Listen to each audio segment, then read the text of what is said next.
আলু ছাড়া বাঙালির হেসেল সম্পূর্ণ নয়। এদিকে এ রাজ্যের আলুর দাম শুনলে মাথা ঘুরিয়ে যাবার উপক্রম। কখনো 40 টাকা কেজি, আবার কখনো 50 টাকা কেজি।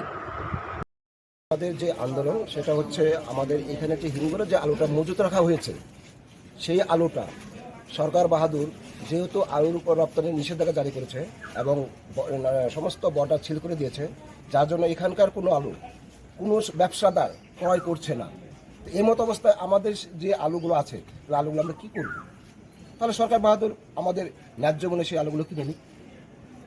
আজকে পার্শ্ববর্তী ভুটান রাষ্ট্র, সেখান থেকে প্রতিদিন শয়ে শয়ে কুইন্টাল আলু আমাদের উত্তরবঙ্গে বা ফালাকাটা, জলপাইগুড়ি, আলিপুরদুয়ারে আসছে।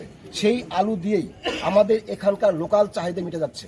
তা আমাদের যে মজুত আলুটা হিমঘরে আছে, আর বিশেষ করে সরকার বাহাদুর কাছে খবর আছে যে এখানে ব্যবসায়ীর আলু মজুত রেখেছে।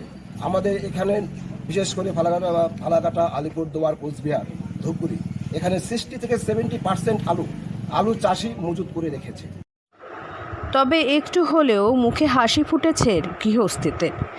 দাম কম ও সুস্বাদু ভুটান আলুতে ছেয়েছে বাজার।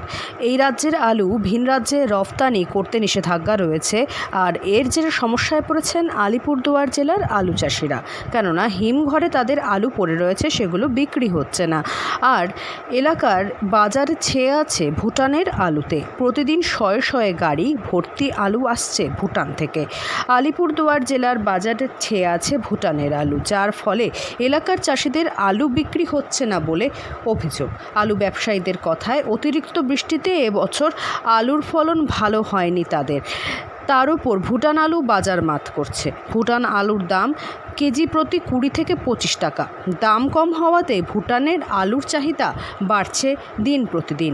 অবিলম্বে ভিন রাজ্যে আলু রফতানি করার নিষেধাজ্ঞা সরকার উঠিয়ে নেক, অথবা ন্যায্য মূল্যে রাজ্য সরকার আলু ক্রয় করুক, এই দাবিতে সরব আলিপুরদুয়ার জেলার আলু চাষিরা। বাইরের রাজ্যে আলু বিক্রয়ের অনুমতি, সারের কালোবাজারি বন্ধ সহ কয়েক দফা দাবি নিয়ে একজোট ইতিমধ্যেই হয়েছেন ফালাকাটার কৃষকেরা। আলিপুরদুয়ার থেকে অনন্যাদের রিপোর্ট, লোকাল 18 বাংলা।